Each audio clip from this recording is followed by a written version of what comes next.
Verma circular motion numerical 9. In the Bohr model of hydrogen atom, the electron is treated as the particle going in circle with the center at the proton. The proton to be assumed to be fixed in inertial frame. The centripetal force is provided by Coulomb's attraction. In the ground state, the electron goes round to proton in circle of radius 5.3 into 10 raised to minus 11 meter. Find the speed of electron in the ground state. Mass of the electron is 9.1 into 10 raised to minus 31 kg और charge की value दी है 1.6 into 10 raise to minus 19 coulomb. तो यहाँ पे अब जब electrostatics पढ़ोगे तो दो चार्ज के बीच में जितना फोर्स होता है वो फोर्स को बोलते हैं इलेक्ट्रोस्टैटिक फोर्स, और उस फोर्स की वैल्यू होती है 1/4 pi epsilon not Q1 Q2 divided by R square. अब ये कहा था हमने सर्कुलर मोशन जब पढ़ना स्टार्ट किया था, कोई भी बॉडी अगर सर्कुलर मोशन में मूव हो रही है तो उसे सर्कुलर मोशन के लिए रिस्पॉन्सिबल फोर्स जो होता है वो होता है सेंट्रीपिटल फोर्स। मतलब कोई भी बॉडी सर्कुलर मोशन में मूव हो रही है तो ये जो सेंट्रीपिटल फोर्स होगा वो ही वहां पे मतलब व्हीकल टर्न ले रही है, और फ्रिक्शन अगर सेंट्रीपिटल फोर्स प्रोवाइड कर रहा होगा तो ये सेंट्रीपिटल फोर्स वहां पे फ्रिक्शन होगा। प्लैनेट जब मूव करते हैं अराउंड दूसरे प्लैनेट, मतलब मून इज रिवॉल्विंग अराउंड अर्थ, तो वहां पे ग्रेविटेशनल फोर्स होगा सेंट्रीपिटल फोर्स। अब इलेक्ट्रॉन अगर प्रोटॉन के अराउंड मूव हो रहा है तो वहां पे इलेक्ट्रोस्टैटिक फोर्स होगा सेंट्रीपिटल फोर्स। मतलब इस सेंट्रीपिटल फोर्स यहाँ पे इलेक्ट्रोस्टैटिक फोर्स है, और इस सेंट्रीपिटल फोर्स होता है mv²/r, और इलेक्ट्रोस्टैटिक का फॉर्मूला होता है 1/4 pi epsilon not into Q1 Q2/r square.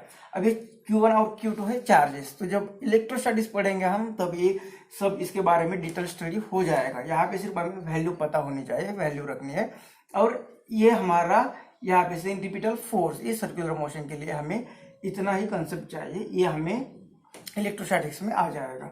तो यहाँ पे हमें पूछा है कि तो कितने वेलोसिटी से वेलोसिटी फाइंड करनी है, तो वेलोसिटी फाइंड करनी है तो मास को इधर भेज देंगे, आर को इस साइड में भेज देंगे, तो v² आ जाएगा। यहाँ पे ये जो कुछ भी वैल्यू एक कांस्टेंट है और इस कांस्टेंट को k से भी हम दिखा सकते हैं।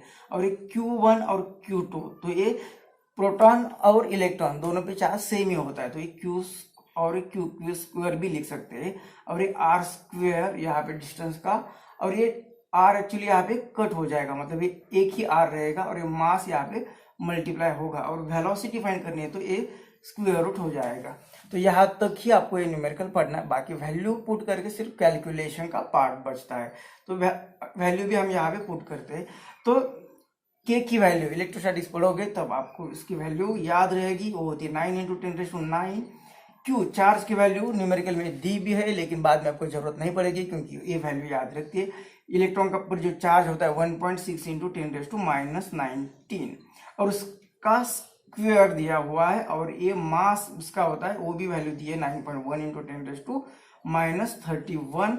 और रेडियस बोर से एटम का जो चैप्टर पढ़ोगे उसमें आपको पहली radius ground state word use किया है न्यूमेरिकल में, इसकी वैल्यू होती है 0.53 इंटू 10⁻12 होती है। तो ये आएगा यहाँ पे 0 पॉइंट लिखा है, 5 पॉइंट लिखा है, तो डायरेक्ट 53 लेते हैं हम, तो 53 इंटू 10⁻12 गिवन में कुछ अलग है लेकिन हमने कन्वर्ट करके डायरेक्ट ये वैल्यू लिख दी। तो इसका कैलकुलेशन पार्ट से बाकी है, तो 9 का स्क्वायर रूट 3 आ जाएगा, तो 9 चला गया, ये ऑलरेडी स्क्वायर है तो इसका एक वैल्यू ले लेंगे हम, 2 के बजे ऑलरेडी स्क्वायर है तो उसका स्क्वायर रूट इसके लिए एक वैल्यू लेंगे। और ये 9.1 मतलब हम अप्रोक्स से 3 ले लेते हैं इसका स्क्वायर रूट, और 10⁻31 ऊपर जब आएंगे तो ये हो जाएगा +31, और +31 में 9 मिल जाएगा तो वो हो जाएगा 40, और 40 का स्क्वायर रूट हो जाएगा 10⁻20। अब रही बात सिर्फ इसकी, तो इसका स्क्वायर रूट भी होगा 10⁻⁻6, -12 है तो स्क्वायर रूट के बाहर आ जाएगा 10⁻⁻6। रही बात 53 की, तो फिर 53 का अभी थोड़ा सा अप्रोक्सीमेट वैल्यू लेनी पड़ेगी। 50 अगर लेते हैं, 50 का स्क्वायर रूट होगा, इसे 25 इंटू 2 करते हैं तो 25 का 5 और √2 का आ जाएगा 1.414, तो इसकी वैल्यू कुछ तो 7 पॉइंट आ जाती है, 5 4 5 1 और अगेन 2 और 7.0 ऐसी कुछ तो वैल्यू आ जाती है। तो इसका रूट ले लेंगे हम 7। तो इसके बाद अभी ये 3 को 3 चला गया और ये जो -19 ये v की वैल्यू यहाँ पे -19 और ये मतलब ये 1.6 डिवाइडेड बाई ये 7 और ये यहाँ से चला जाता तो ये 1 रहेगा, 10 रहेगा सिर्फ, और ये माइनस ऊपर चला जाएगा तो और ये 1.6, तो इसे क्या करते हैं कि 1.16 लिखते हैं, तो ये आएगा 10⁻⁻20 और ये +20, तो ये भी चला जाएगा, सिर्फ ये -6 से ऊपर आएगा तो +6 बन जाएगा। तो अभी कैलकुलेशन सिर्फ इतना रहा है कि 1.6 को 7, 1.6 भी नहीं, अभी 16 रहा, 7 और ये 10⁻6, तो v आ जाएगा 7 2 जा 14, 2 बाकी है और फिर 20, तो 7 2 जा 18, ये ऐसा ही चलता रहेगा और 10⁻6 मीटर पर